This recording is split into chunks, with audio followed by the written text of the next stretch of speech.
Hay una forma muy gráfica de entender el término ideología y yo aquí recurro al profesor Juan Ramón Capella de la Universidad Autónoma de Barcelona, cuando él le dice a sus alumnos, ¿qué es un gato? Y entonces, claro, los alumnos se quedan mirándolo y le dicen, ¿y él, por qué nos pregunta qué es un gato? Pues un gato, dice él, es un mamífero que tiene cabeza, cola, 4 patas y es invertebrado, pero además puede maullar. ¿Eso que he dicho es cierto o no? La mayoría dijeron sí y los que dijeron no ya me han escuchado. Muy bien, pues eso no es cierto por lo siguiente. Es cierto que es un mamífero que tiene 4 patas, cabeza, cola, pero no es invertebrado. Lo que pasa es que se dice tan rápido que la gente no alcanza a percibir la diferencia, no alcanza a percibir el error. Por eso la ideología de género literalmente es eso. Dice cosas que son ciertas, pero dice otras que no lo son, y como lo dicen tan rápido, se cuela en el lenguaje, inclusive para los ingenuos, eso es cierto, y enseguida lo vamos a demostrar. Muy bien, el término que ya empezamos a usarlo cotidianamente, hablamos de género, violencia de género, que de entrada les advierto, la violencia de género no existe, y las mujeres me van a matar, pero no existe. Existe violencia contra las mujeres, existe violencia contra los hombres, existe violencia contra los niños, existe violencia doméstica, pero no de género, porque el género es otra cosa. Vamos a ir hablando de eso.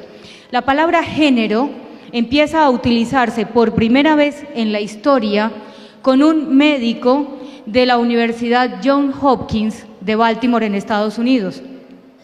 Este médico psiquiatra dice que todos los seres humanos nacemos neutros, es decir, que el género es una construcción que se hace y que no depende de las condiciones biológicas con las cuales cada uno nace, con lo cual él pretende demostrar su teoría. Si el videobim nos da imagen, les voy a mostrar adelante quién es el doctor John Money, por lo menos para que tengan el referente visual. Ahora, lo que ocurre es lo siguiente, él necesitaba un par de hermanos para poder demostrar su teoría. ¿Cuál era su teoría? Que como hombres y mujeres nacemos neutros, pues entonces la sociedad es la que va a marcar si somos hombres o mujeres, y en esa medida entonces si yo crío a un niño como niña sin que él se entere y sin que nadie se lo diga, ese muchachito se va a comportar como niña. Y el niño que yo crío como varón se va a comportar como varón. Con tan mala suerte para un par de criaturas y tan buena suerte para este señor, que aparecieron un par de niños gemelos. Estos niños nacieron en 1965 y debieron ser sometidos a la circuncisión. Los padres autorizaron circuncidarlos porque pensaron que se iba a hacer con el método tradicional. Pero para sorpresa de ellos, vamos avanzando, para sorpresa de ellos, la circuncisión, aquí está el médico de quien les hablaba, el doctor John Money, pero vamos adelante que quiero que vean a los niños. Estos niños no fueron sometidos a la circuncisión por el método tradicional, sino que se utilizó corriente eléctrica. Resulta que uno de los niños, Bruce, resultó quemado. Entonces, obviamente hizo necrosis y como consecuencia necesitaron amputar genitales. Entonces, los padres, allí está la madre con el par de bebés, habían visto en la televisión al doctor John Money decir que todos nacemos neutros y que depende cómo criemos a unos o a otros, nos vamos a convertir en eso. Entonces, fueron a visitarlos, ellos son de Canadá, fueron hasta Estados Unidos, hablaron con este médico y este señor lo que les dijo es, vamos a hacer una vagina rústica para Bruce, pues para que no tenga problemas en la eliminación, pero vamos a tratarlo como niña. Vamos a cambiar el registro civil de nacimiento y nos vamos a encargar de que absolutamente nadie sepa que Bruce es un niño, ni su hermano ni su familia. Como todos los bebés se parecen cuando nacen, y salvo que uno les quite la ropita, sabe si es un niño o es una niña, pues entonces lo que le dijeron a su familia, abuelos, tíos, era que se habían equivocado, que realmente era una niña, pero que había sido un despiste. A partir de ese momento, Bruce cambia su nombre y se convierte en Brenda y empieza a ser tratado como niña. Entonces crecen el par de hermanos, uno como niño y el otro como niña. Aquí está Brenda, porque realmente la niña, que es un niño genéticamente, empieza a tratar de comportarse como niña sin lograrlo. Odia las Barbies, no le gusta que le pongan vestidos, no le gusta jugar con muñecas, es demasiado brusca realmente y además tiene unas depresiones fuertes porque ella quiere jugar con los juguetes de su hermano y quiere jugar y comportarse como su hermano. Nadie le ha dicho que ella es un niño. Llega a la edad de adolescencia, el médico permanentemente está monitoreando al par de hermanos para confirmar que efectivamente se comporten como varón y hembra. Con tan mala suerte para este médico que no lo logra. Brenda además se rehúsa a comportarse como niña, entonces este hombre, apoyado en la teoría de Kinsey, que más adelante les voy a hablar del doctor Kinsey, que era un zoólogo norteamericano, pues decide hacer que los niños se desnuden y que se observen, inclusive se toquen y que haya ciertos roces que obviamente son un abuso contra los menores, para que Brenda entienda las diferencias entre hombre y mujer. Ella dice que ser mujer es tener el cabello largo y tener vestido, y él los obliga a mirarse físicamente para demostrarle que hombre y mujer no es tener cabello largo ni tener un vestido. Como consecuencia de esto, la niña se niega a seguir en el tratamiento, ahí que obviamente está siendo hormonada para evitar que aparezcan caracteres masculinos, voz gruesa, vello facial, etcétera. Y entonces, al negarse a volver, su padre decide contarle la verdad. Obviamente es un adolescente, Bruce, allí vuelve a tomar su identidad de Bruce, deja de hormonarse y ya para los años 80 existía la posibilidad quirúrgica de hacer una reconstrucción de miembro viril. A partir de ese momento empieza su rehabilitación, obviamente para ser lo que es, se casa, el matrimonio no prospera, dura 2 años, su hermano Brian nunca se va a perdonar el que él haya sido un niño y su hermano haya tenido que sufrir lo que él hubiera podido sufrir. Como consecuencia de eso, su hermano se suicida y 2 años después lo hace Bruce, que para la época se había llamado David, porque él decía que era una lucha de David contra Goliat. Él era un niño y aquel monstruo se había aprovechado justamente de que él era un niño y de que sus padres estaban angustiados y querían el bien para su hijo. Así que en el 2004 también se suicida. Pero antes de suicidarse los 2 hermanos, y los invito a que ustedes vean el video de ellos en YouTube, antes de suicidarse le cuentan al mundo realmente lo que hizo el doctor John Money y cómo esa palabra género que él puso de moda, distinto del género gramatical, realmente es una aberración. Pero lo grave no es eso. Eso ya es grave, pero hay cosas más graves. La teoría de él se reprodujo por todos lados. Y Colombia no fue la excepción, a nosotros también nos llegó. El año pasado posiblemente vieron ustedes un reportaje de Séptimo Día en donde se hablaba de Alexander Largo, pero no tenemos que irnos hasta Bogotá. En Medellín, lo puedo decir con nombre propio porque existe una sentencia de la Corte Suprema de Justicia de 1995, en donde el doctor Bernardo Ochoa del Hospital San Vicente de Paúl hace exactamente lo mismo con un niño que venía procedente de Santa Fe de Antioquia, en donde lo que se había hecho, los padres decían que había sido un perro que había mordido al niño, pero que por medicina legal se supo que realmente lo que hubo fue un machetazo por venganza de la familia. Para el momento, los expertos aconsejaban eso, era lo que se hacía. No era que los médicos, los nuestros, fueran perversos, ellos no, ellos seguían lo que habían dicho los expertos. Por eso de entrada les digo que para mí es muy preocupante cuando hablan los expertos. A mí me dice que va a hablar un experto y yo tiemblo, porque los expertos han hecho muchas cosas. Los expertos dijeron que los judíos no eran seres humanos, no eran personas, eran seres vivos y por eso se podía experimentar. Porque los expertos dicen que el no nacido no es persona y por eso, como es un amasijo de células, pues está bien que se aborte. Porque los expertos, que más adelante les voy a mostrar, han dicho que la pedofilia es una orientación afectivo-sexual tan válida como ser homosexual o ser heterosexual. Vamos adelante. De manera que el fracaso del doctor John Money realmente derrumbó por completo la teoría de la determinación cultural en la sexualidad de los sujetos. porque era realmente lo que él proponía. Es decir, aquí lo que hay es una determinación cultural y no biológica. Pero en todos estos casos que se han conocido a la luz pública, porque hay otros que no han salido, es clarísimo que yo soy lo que soy, aunque no me guste o aunque no me cuenten. Vamos adelante. Hay otros antecedentes de la ideología de género y entre ellos nos vamos a encontrar con mayo del 68. Yo sé que la mitad del auditorio no había nacido en mayo del 68. Bueno, digamos que todo el auditorio no había nacido en mayo del 68. Eso sí les gustó. Pero resulta que uno estudió en el colegio Historia. Mayo del 68 fue el movimiento de los estudiantes franceses, a los cuales con posterioridad se unieron los obreros. En mayo del 68, ubiquémonos un poco qué estaba ocurriendo en los años 60. Estábamos con la guerra de Vietnam. Había un movimiento hippie naciente y en mayo del 68 los estudiantes dijeron: está prohibido prohibir. Hagamos el amor y no hagamos la guerra. Vamos entonces a ser libres y como estamos buscando la paz, todo vale para buscar la paz.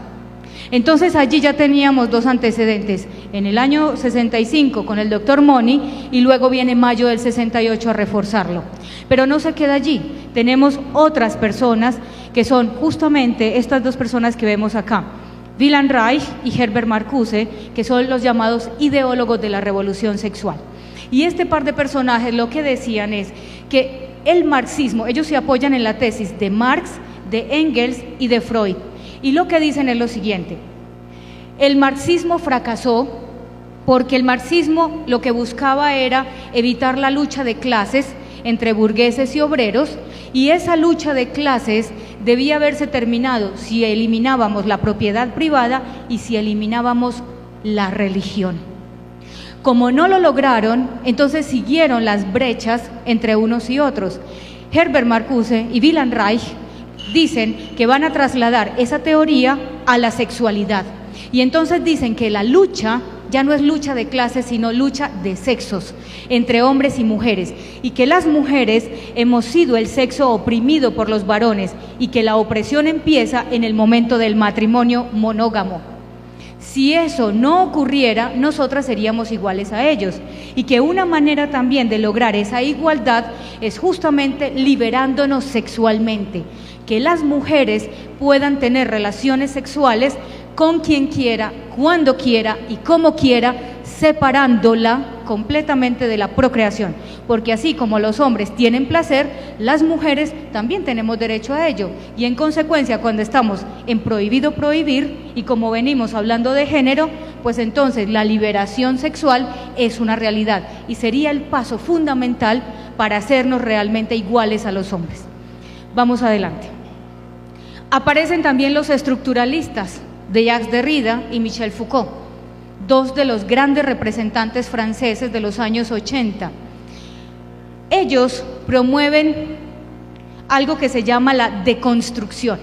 Entonces, la deconstrucción de la realidad. Y ellos parten de lo siguiente: no existen los objetos y no existen los sujetos, sino que yo los voy creando a partir del lenguaje.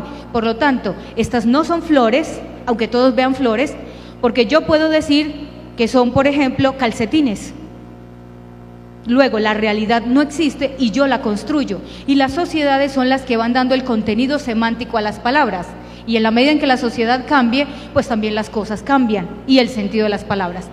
Esta teoría se pasa a la sexualidad y en consecuencia no existen hombres y no existen mujeres. Todo depende de quién los nombre. La realidad no existe, sino que yo me la puedo inventar, y la puedo inventar a partir del lenguaje. Vamos adelante. Simone de Beauvoir, amada por muchos y odiado por otros tantos, Simone de Beauvoir fue la amante de Jean-Paul Sartre, el filósofo francés. Simone de Beauvoir es muy famosa con una obra que se llama El segundo sexo. Simone de Beauvoir dice: no naces mujer, te haces mujer. No naces varón, te haces varón. Y además, la mujer casada es una esclava. Vamos adelante. De manera que todo esto lleva finalmente al culmen de lo que se formaría posteriormente como ideología de género, y es el feminismo de género.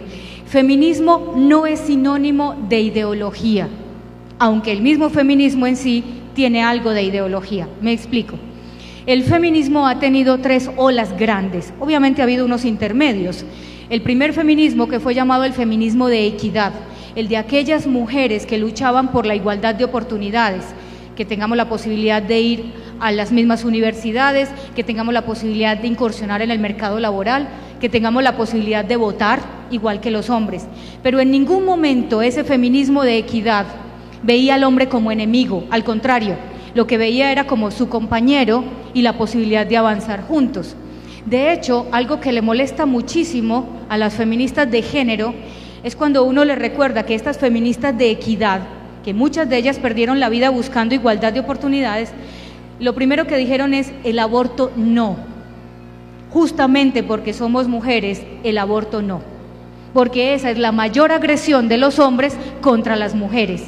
Y además no solamente contra la mujer que está embarazada, sino contra los mismos fetos femeninos, ¿no es cierto? Bueno, entonces la segunda ola es la que se forma a finales de los años 60, principios de los 70, y es el llamado feminismo de género. En el feminismo de género, con los antecedentes que traíamos, entonces lo que se busca realmente es la lucha de las mujeres contra los hombres.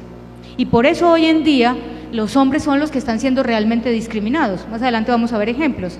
Entonces, como consecuencia de esto, el feminismo de género dice que las anteriores realmente fueron, me perdonan la expresión, bobas, porque se dejaron manipular de los hombres, porque realmente hicieron lo que ellos querían y no lo que ellas decidían. Y la tercera ola del feminismo, que es en la cual estamos algunas, yo me inscribo en la última, es la de la reivindicación.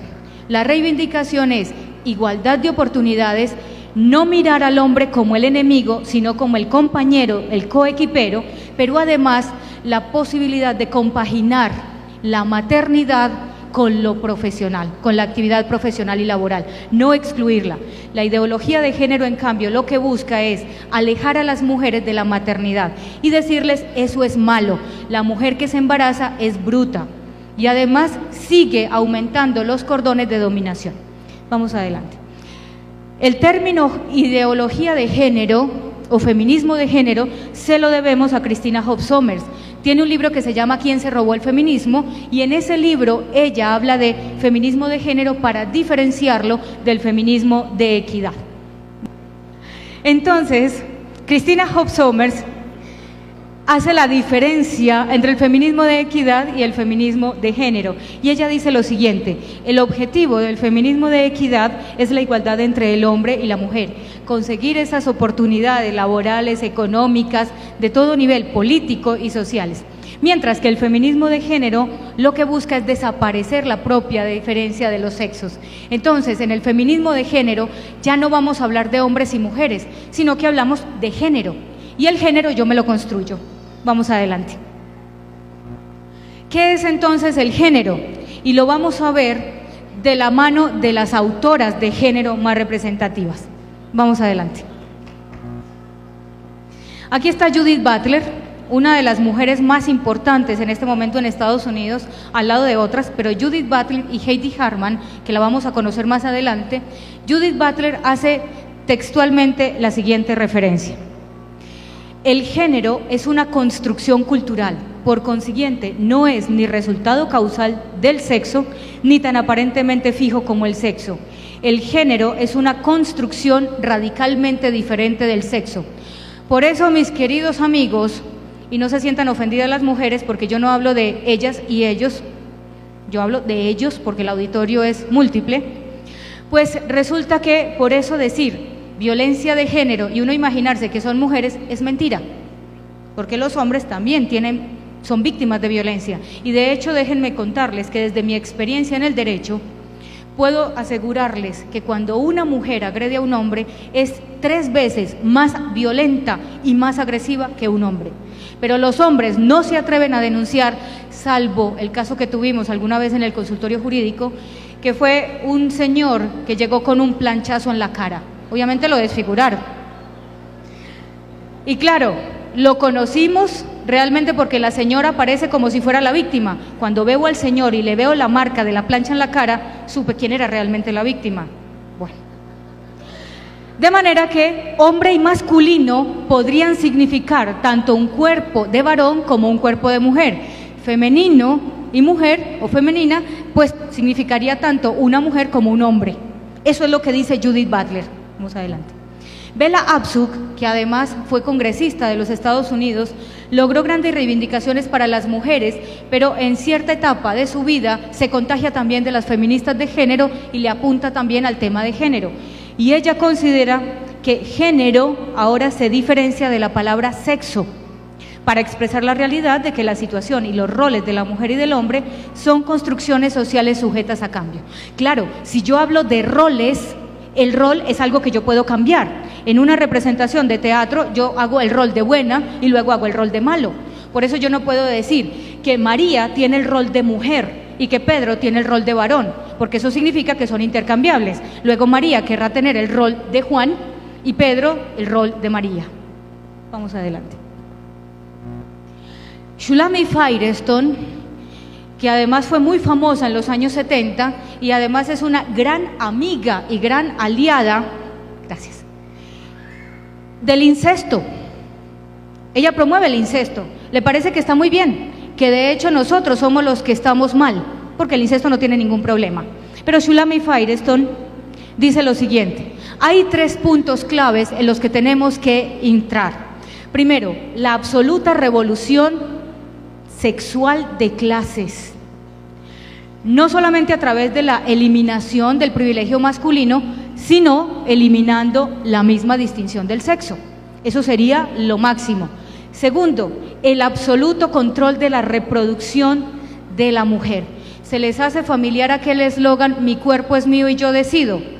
Claro, mi cuerpo es mío y yo decido. Sí, pero no. Porque si yo voy, ahora vi que aquí hay médicos y además está Nubia, que además me alegra verte después de tantos años y de tantas luchas juntas, que no digan nosotros. Si yo voy al médico y le digo, córteme la pierna y me la pone de penacho en la cabeza, porque mi cuerpo es mío, libre desarrollo de la personalidad, gravísimo ese libre desarrollo de la personalidad, además, el médico seguramente no lo va a hacer.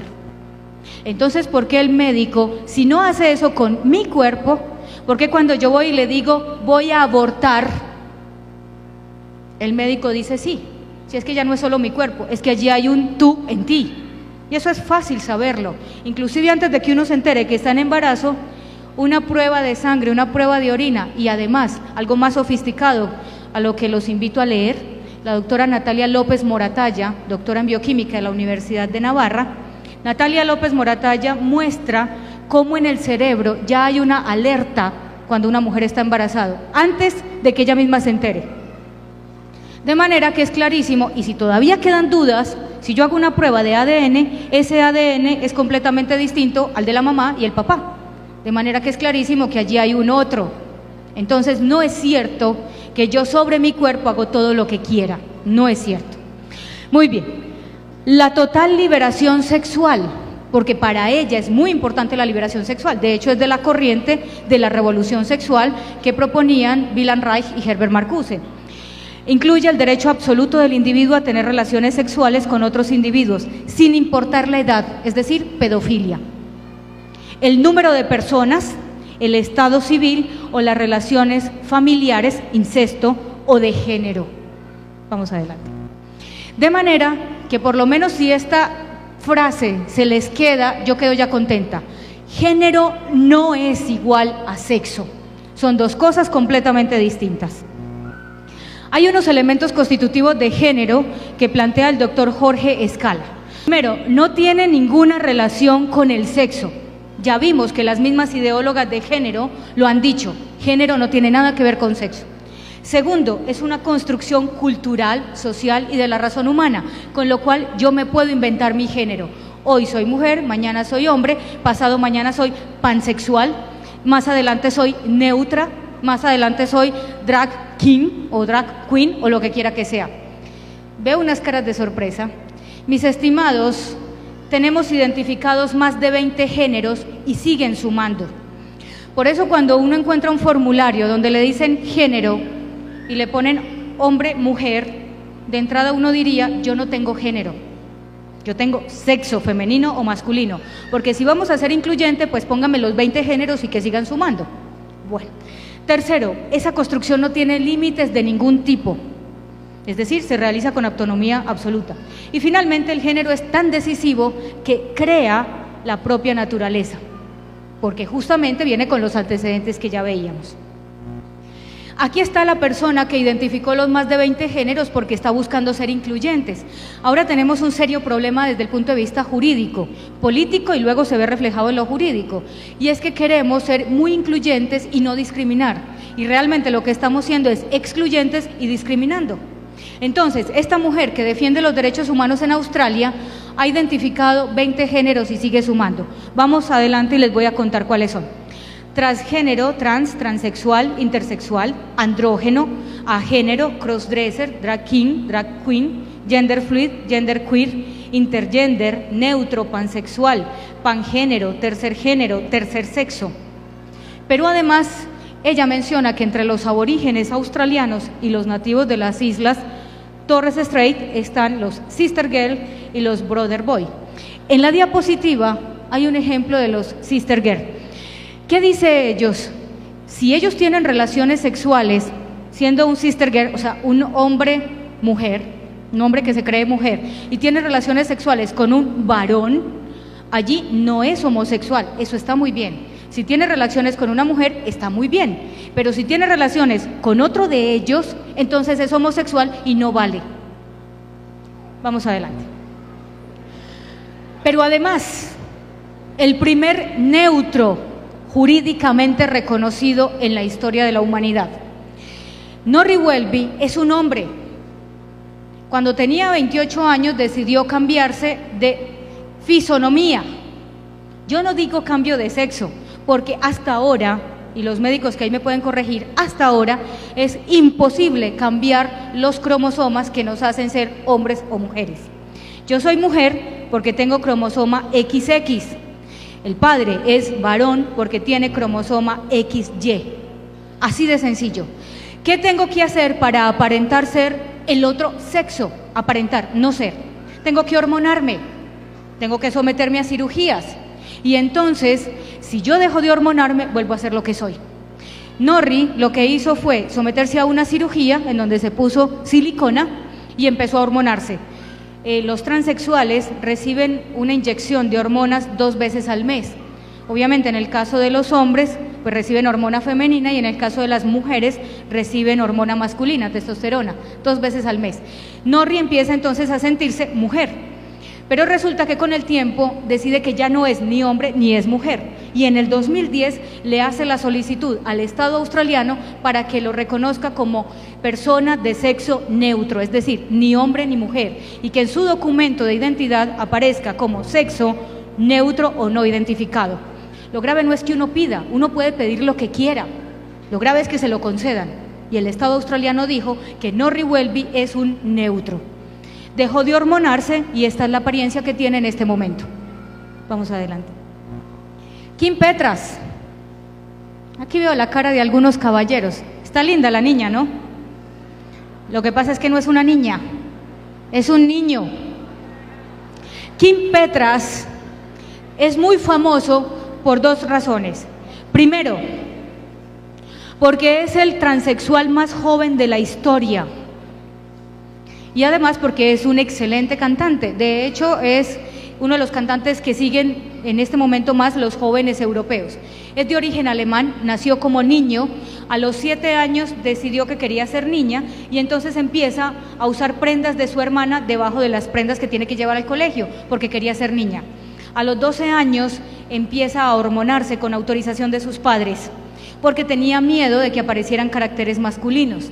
El día de su cumpleaños número 16, ni un día más ni un día menos, decide someterse a una cirugía de cambio de fisonomía y entonces se convierte en Kim Petras.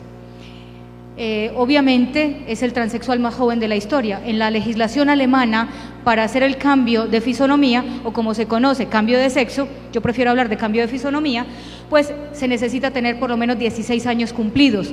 Él dice que finalmente quienes han criticado todo lo que él ha hecho es porque no lo conocen, pero que su familia siempre tuvo claro que era realmente una niña.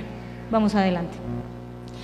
En los años 80 empieza una alianza entre el colectivo homosexual y los feministas o las feministas de género, y a partir de ese momento entonces vamos a ver la fuerte agresión contra la familia, contra la religión y contra otras instituciones. Vamos adelante. Y entonces, como tienen ideales comunes, porque a las feministas de género les da miedo los hombres y generan odio y rabia contra los hombres, entonces se sienten mucho más tranquilas si promueven relaciones homosexuales femeninas, lesbianismo. Inclusive, en algún momento ellas llegan a decir que cualquier tipo de penetración que se tenga, independientemente de la sensación que se tenga, es una violación. Y por tanto, todas las mujeres que tienen relaciones sexuales, placenteras o no, son mujeres violadas. ¿Para qué? Para justamente sacarnos de los lados de los hombres, ¿no es cierto? Del lado de los hombres. Entonces, como todo vale y como está bien que cambiemos roles, entonces eso significa que yo puedo tener un matrimonio heterosexual, uno homosexual, tener pareja homosexual, femenino, masculino, etcétera, y finalmente todo vale. Si todo vale, nada vale. Si todo es matrimonio, nada es matrimonio. Pero como el hombre y la mujer no existen, entonces el matrimonio entre hombre y mujer tampoco existe, porque no tiene sentido. Vamos adelante. ¿Hay un modelo antropológico? Claro que lo hay, como en todos. Aquí es, lo femenino y lo masculino son de origen cultural. En consecuencia, el nuevo modelo antropológico que se promueve es que femenino y masculino dependen de lo cultural y de lo que cada uno quiera hacer con su vida. Hay un plan de acción clarísimo en esta ideología de género. Se llama deconstrucción. Deconstruir el lenguaje, la familia y abolir la maternidad, la reproducción, la sexualidad, la educación, la religión. Y yo aquí, en los 10 minutos que me quedan, voy a leerles algo que es del lenguaje. Empecemos con el lenguaje.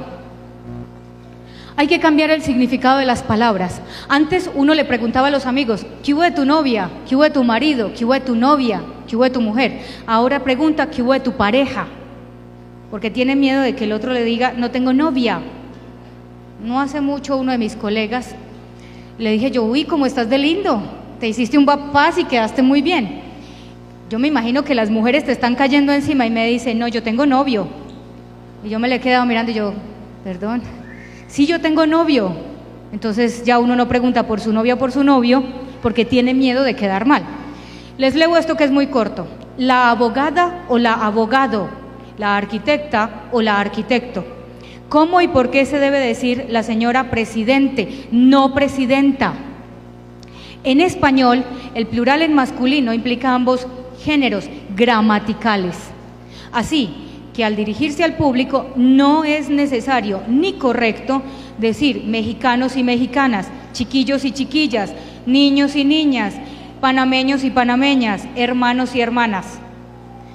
Hoy en día, otros ignorantes políticos y comunicadores continúan con el error. Decir ambos géneros es correcto solo cuando el masculino y el femenino son palabras diferentes. Por ejemplo, mujeres y hombres, toros y vacas, damas y caballeros. Ahora viene lo bueno, detallito lingüístico, presidente o presidenta. Aprendamos bien el español de una vez por todas.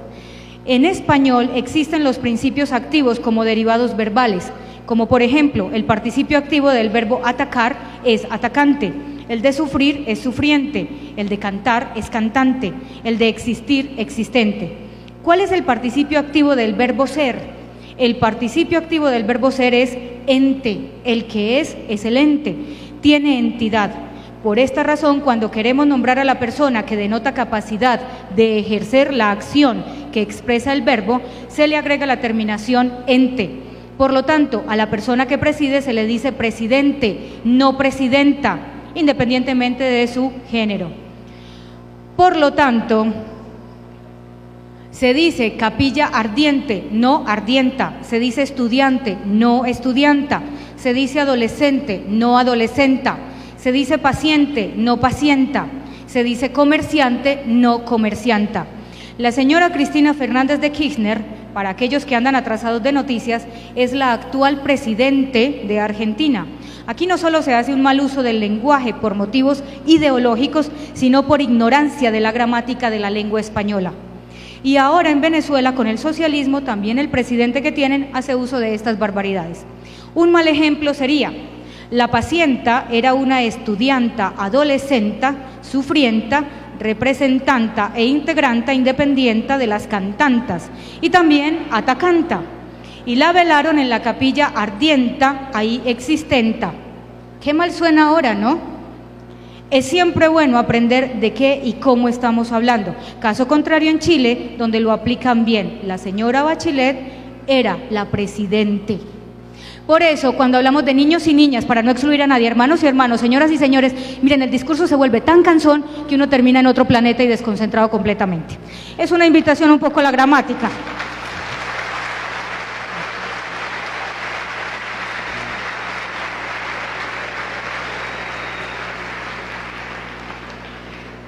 Ahora, Alison Jagger, yo espero que a partir de este momento tengan dos cosas clave. Primero, el género no es sinónimo de sexo. Segundo, vamos a hablar bien el castellano. Porque además, eso que nosotros en castellano lo decimos como femenino o masculino o neutro, es del lenguaje. Y eso lo aprende uno en el colegio. Inclusive, en otros idiomas es distinto. Por ejemplo, en alemán, silla es masculino, der Stuhl. Y nosotros, femenino es la silla. Casa para nosotros es femenino, en alemán es neutro, das Haus. Bueno, y así en cualquier otro idioma que ustedes busquen, no coincide. Entonces allá el género va a ser mucho más distinto si lo metemos al tema de las personas que lo que nosotros tenemos. Alison Jagger dice, como también en el plan de acción está de construir la familia, Alison Jagger dice lo siguiente: el final de la familia biológica eliminará también la necesidad de la represión sexual. Pero dice algo al final: la humanidad podrá por fin revertir a su sexualidad polimorfamente perversa natural. ¿Y eso qué significa? Hombres y mujeres no sentimos atracción física por el sexo opuesto, sino que eso no lo inventamos. Con lo cual, si volvemos a aquella sexualidad polimorfamente perversa natural, estaríamos todos con todos, todas con todas, y los que quisiéramos con los que quisiéramos, y no seríamos heterosexuales. Vamos adelante. Como hay que deconstruir la familia, las feministas de género dicen lo siguiente: la familia condiciona socialmente a los hijos para que se acepten la familia y el matrimonio y la maternidad como algo natural. Por eso vienen todos los ataques contra la familia. Por eso ahora cuando alguien se va a casar le dice, uy, mis condolencias. Cuando antes uno se iba a casar y decía, bendito sea mi Dios, muchas bendiciones, qué emoción, ahora es mis condolencias. Oye, ¿a vos qué te pasó? ¿Te cansaste de vivir? Bueno. Entonces hay que hablar mal del matrimonio, hay que hablar mal de la familia, porque eso nos va a permitir, si no hay matrimonio, si no hay familia, si no hay Dios, yo hago con ustedes lo que quiera, son títeres del sistema. Vamos adelante. El fin del tabú del incesto y la abolición de la familia tendrá como efectos la liberación sexual. Claro, si yo no tengo un papá y una mamá que me estén guiando, si yo no veo el modelo de familia, todo vale. Y si todo vale, ¿quién me va a decir que no haga lo que hago? Si todo vale. Heidi Hartman dice que en sociedades más imaginativas la reproducción biológica podría asegurarse con otras técnicas y por eso vemos entonces la proliferación de centros de reproducción asistida. Y entonces, si somos muchos en el planeta, como dicen los poblacionistas, que nos vamos a caer del planeta porque no cabemos, o los ambientalistas, que somos tantos que estamos dañando el planeta, entonces, ¿por qué técnicas de reproducción asistida? Deberíamos agradecer a las personas que no pueden tener hijos naturalmente. Pero entonces, aborto para estrato 3, 2 y 1, y -1 y -0, y técnicas de reproducción asistida, estrato 4, 5, 6 y demás. Porque si yo puedo comprar un hijo, puedo comprarlo todo. Vamos adelante. Aquí está Heidi Hartman, se las presento. Vamos adelante. Hay que abolir la maternidad, porque eso es malo. La maternidad esclaviza a las mujeres y si queremos ser iguales a los hombres, pues tenemos que eliminar lo que nos hace diferentes, que es justamente la posibilidad de tener hijos. Y entonces dicen que las mujeres, al igual que los hombres, no deberían dar a luz. Y algo reciente es que la doctora Anand Mahor, que es de una universidad inglesa, dice lo siguiente: El embarazo y el parto son tan dolorosos, arriesgados y socialmente restrictivos para las mujeres que los fondos públicos con urgencia deben ser dirigidos al desarrollo de úteros artificiales. Esta es la única manera de lograr la verdadera igualdad entre hombres y mujeres, y así las cargas de la reproducción se reparten. Es cierto que la maternidad es dolorosa. Es cierto, físicamente, para algunas mujeres emocionalmente. Es cierto que cuando una mujer está en embarazo, desafortunadamente, en una cultura de muerte, todo el mundo, en lugar de protegerla, la hostiga. Por eso la invitación de nosotros es justamente a proteger a esas mujeres, porque cuando una mujer se siente respaldada, nunca va a abortar. Sea como sea, haya sido la concepción de esa criatura, nunca va a buscar abortar. Pero entonces, espero que ustedes no lo hayan vivido. En mi época, para conseguir trabajo, me pidieron prueba de embarazo. Me negaron la posibilidad de trabajar en un bufete muy famoso de la ciudad porque era mujer. Y me lo dijeron de frente. Las mujeres se pueden embarazar. Significa, en aquel entonces, 84 días de licencia de maternidad que te tenemos que pagar. Y este bufete se mueve mucho. Necesitamos hombres. Como Dios no se queda con nada de nadie, hoy en día, quien está a cargo del bufete es la hija de aquel que me negó empleo. Y para acabar de ajustar, esa muchachita fue alumna mía, pero yo no sabía que era la hija de él. Y en un aeropuerto nos encontramos y, oh sorpresa, le dije yo, tú eres la hija de él. Doctor, ¿se acuerda de mí? Aquella mujer a la que usted le dijo que no necesitaba mujeres porque se podían embarazar. Me alegro mucho que haya replanteado su posición. Muy bien, vamos adelante.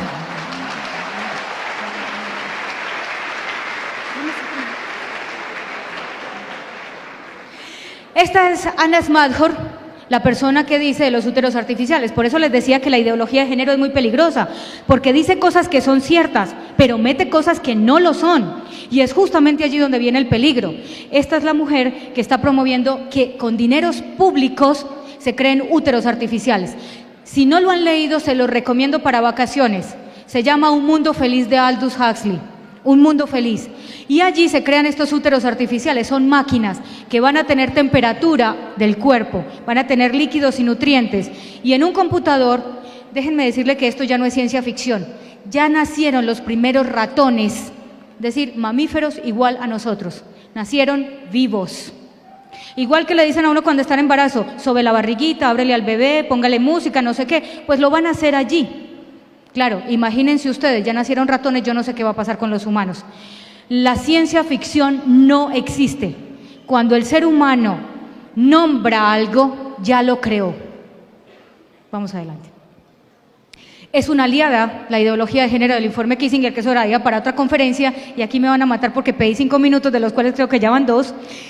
Cambiar los roles de género a fin de reducir la fertilidad. En el informe Kissinger, rápidamente, es un informe que se hace en los años 70, en 1974, por parte de los Estados Unidos para mirar cómo se va a controlar la natalidad de las poblaciones que están en vías de desarrollo. Nosotros, Colombia, aparece textualmente como un país de alta prioridad para ellos, porque nos reproducimos muchísimo, ubiquémonos en los años 70. Entonces hay que bajar esa población. Y si es necesario, hay que cambiar los roles de género, es decir, que las mujeres les estimulemos para que quieran a otras mujeres y a los varones a otros varones, porque así no va a haber posibilidad de que haya más nacimientos. Vamos adelante. Una estrategia apropiada y viable del derecho al aborto, porque ahora hablamos de derecho, de entrada les digo, aunque ustedes oigan hablar de derecho al aborto, aunque escuchen al magistrado Humberto Sierra Porto, que además es el candidato del gobierno de Colombia para ser parte de la Comisión Interamericana de Derechos Humanos, aunque lo oigan decir que existe el derecho humano fundamental al aborto, no le crean. Y no le crean por una razón, porque es mentira, porque él lo sabe, pero obviamente está imbuido en la ideología de género. Porque además Estrasburgo ha dicho que el derecho al aborto no existe. El Tribunal de Estrasburgo es el Tribunal Europeo de Derechos Humanos más importante del mundo. Y ha dicho recientemente que el derecho al aborto no existe. Existe el derecho a la vida. Otra cosa es que las políticas de los distintos estados aumentar la natalidad, y en esa medida es autónomo el Estado de prohibir el aborto, o disminuir la natalidad y en esa medida promueve el aborto. De hecho, Rusia, que fue el primer país en donde jurídicamente se aprobó el aborto, en este momento está generando políticas restrictivas porque necesitan subir la natalidad.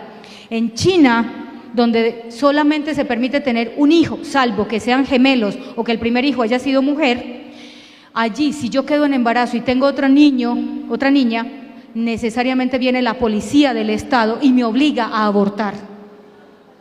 Así están las cosas en China. Y en este momento faltan 100 millones de mujeres chinas. O sea, mis queridas, que si en unos 20 años están solteras, allá hay un montón de muchachos chinos. Vamos adelante. Vamos adelante. Please phone.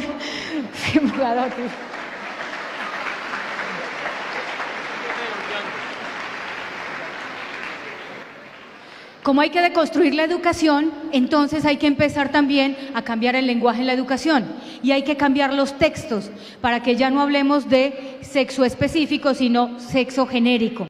Aquí está la persona que está promoviendo esto desde las Naciones Unidas. Fue la primera mujer presidente de Irlanda y la primera mujer presidente en el mundo, pero además la primera mujer a la que se le concedió la adopción de una niña, siendo ella mujer soltera. Vamos adelante. Educación sexual. Y con esto voy redondeando porque ya sé que el tiempo apremia.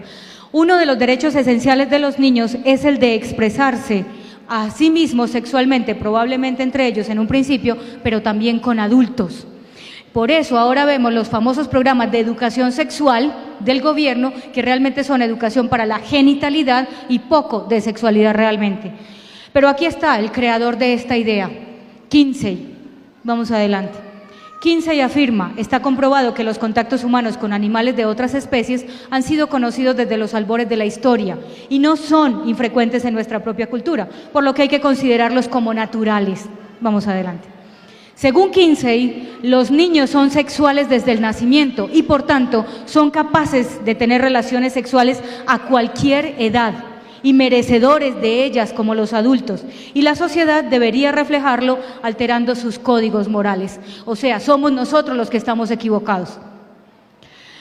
Pero además, el año pasado en el Canadá se reunieron los parlamentarios y pidieron la opinión de 2 expertos, este es uno de ellos, luego vamos a ver el otro, para decirles, ellos querían aumentar las penas para los pedófilos y se encontraron con una gran sorpresa. Los expertos han dicho lo siguiente: la pedofilia es una orientación sexual. Este es un profesor de la Escuela de Psicoeducación de la Universidad de Montreal, lo dijo él y lo dijo esta otra persona, con la siguiente expresión: los pedófilos no son simplemente personas que cada tanto cometen un pequeño delito, sino que más bien están aferrándose a lo que es equivalente a una orientación sexual, así como otro individuo puede estar aferrándose a la heterosexualidad o inclusive a la homosexualidad. Y además, el mismo año pasado se reúne una organización que se llama Before You Act, antes de que actúe, y dijo lo siguiente: las personas con atracción por los menores de edad podrían involucrarse en una revisión de la clasificación de la APA, que es la Asociación de Psiquiatría Americana, la que dijo que ser homosexual es una orientación afectivo-sexual. Porque los pedófilos son injustamente estigmatizados y demonizados por la sociedad, y los niños no son inherentemente incapaces de dar su consentimiento para tener sexo con un adulto. Entonces, ¿cuál es el escándalo con la pedofilia? Si eso es una orientación afectivo-sexual tan válida. Miren lo grave de la ideología de género. Hay que deconstruir la religión. Yo sé que aquí en el auditorio hay diáconos, seminaristas, religiosas. Mucho cuidado, sobre todo a las mujeres de comunidades religiosas, porque empieza a metérseles en los conventos el tema de teología de género. Digan no. Teología de género es eso. Es reinterpretar la Biblia, decir que la religión fue creada por hombres para oprimir a las mujeres, que no existe Dios, sino la diosa Padre Madre. Hay que reescribir las escrituras, porque no fueron escritas ni mandadas por Dios, sino escritas por unos cuantos hombres que se hicieron llamar apóstoles de Dios, y que por tanto nosotras mujeres reprimidas, así apabulladas, sobre todo mujeres religiosas que no se les permite ser sacerdotes, que en este caso sería sacerdotisas, en la teología de género hay que liberarnos del yugo masculino. Pero además, ojo, si se encuentran un grupo que se llama Católicas por el Derecho a Decidir, ni son católicas. De hecho, la fundadora es una exmonja, luego divorciada, con un ex jesuita expulsado de la comunidad, que pretendía ser nombrada obispa en la Catedral de San Patricio de Nueva York.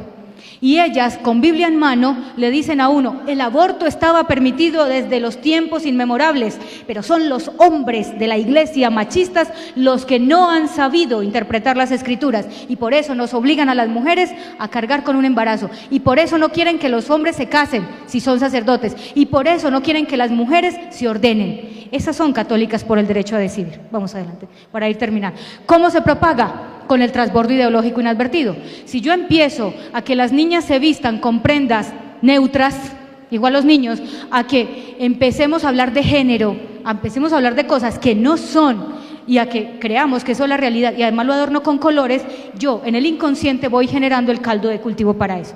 Pero además, las palabras talismán. Si yo digo muerte digna, todo el mundo me va a decir eutanasia.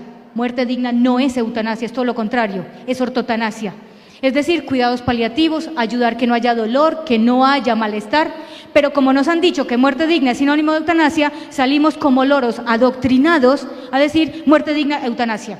Aborto, ya no lo llamamos aborto, sino IVE, interrupción voluntaria del embarazo. Si yo hago esto, puedo volver a empezar. Si yo aborto, no puedo recuperar esa vida. Entonces llamemos a las cosas por su nombre. Se llama aborto provocado, despenalizado. Se llama eutanasia a la muerte voluntaria de un ser que sufre, distinto a la ortotanasia. ¿Terminamos? Bueno, sigamos adelante porque ya voy terminando, esto ya no, vamos adelante. Lo que quiero es que vean el final, los alcances de esto, promoción de métodos anticonceptivos dentro de los planes de salud sexual y reproductiva, campañas para garantizar a las mujeres el famoso acceso legal al aborto, legal y seguro, sin restricciones, legalización de la esterilización. En Colombia tenemos ley de esterilización, entre comillas, voluntaria, desde el año pasado. Legalización, actividades de capacitación y difusión de perspectiva de género, por eso por todos lados ustedes van a ver el género, inclusive en nuestros colegios católicos se habla de perspectiva de género por todo lado. Vamos adelante. Acciones enfocadas a grupos considerados de riesgos, personas menores de edad, por eso hay que seguir con el proyecto Sol y Luna, para que los padres no intervengan, porque son los jóvenes los que deciden. Imposición del cupo o cuota de género, o sea, las mujeres somos tan brutas que nos tienen que dar un porcentaje para acceder a los cargos públicos. Entonces, si no se nos llena el cupo, traigamos a cualquiera que sea mujer para que llene el cupo. Legalización de la unión de personas del mismo sexo, equiparable al matrimonio, en esas están en Colombia a punto de lograrlo. Destrucción de la unión matrimonial por medio de la tribalización del vínculo y además con el famoso divorcio express en notaría. En materia educativa, intervenir en los textos escolares, eliminar todas las visiones de hombres y mujeres. Transversalidad, por todos lados hay que hablar de género, perspectiva de género, y el Código de Infancia y Adolescencia habla de perspectiva de género, porque Gina Parodi decía que no se podía hablar de perspectiva de familia, que era la propuesta que le hacíamos. Vamos adelante. De manera que, entendiendo lo sexual como una simple construcción cultural, se abre la puerta para entender como normal la pedofilia, la zoofilia, la necrofilia o cualquier filia que yo quiera. Vamos adelante porque ya quiero terminar. Se vulneran realmente verdaderos derechos a la libertad de los padres a elegir la educación de sus hijos, porque ahora tendrá que ser todo como lo diga el gobierno, a la libertad de religión y de expresión, porque entonces yo no puedo decir lo que pienso porque puedo ser tildado de homófobo, pero además a la objeción de conciencia, sobre todo para el personal sanitario. Y aquí, para terminar, el feminismo de género en carne y hueso. Se llama Andrés Pellic y es considerado como el It Boy Girl, algo así como el chico marca tendencias. Es un hombre que sirve tanto como modelo masculino como femenino, es de Bosnia, ahora promueve unos sujetadores en una cadena holandesa muy famosa para aquellas mujeres que no tienen mucho seno, y obviamente fue considerado entre las 100 mujeres más bellas del mundo, ocupó el puesto 98 y es un hombre. Y aquí está luciendo un exclusivo modelo de Jean-Paul Gaultier. De manera que, ¿qué hacer? Primero informarse, ¿crees lo que están haciendo en este congreso? Realmente informándose, formarse y finalmente actuar. Muchas gracias por su paciencia, los organizadores, qué pena por la extensión y a quien me sigue.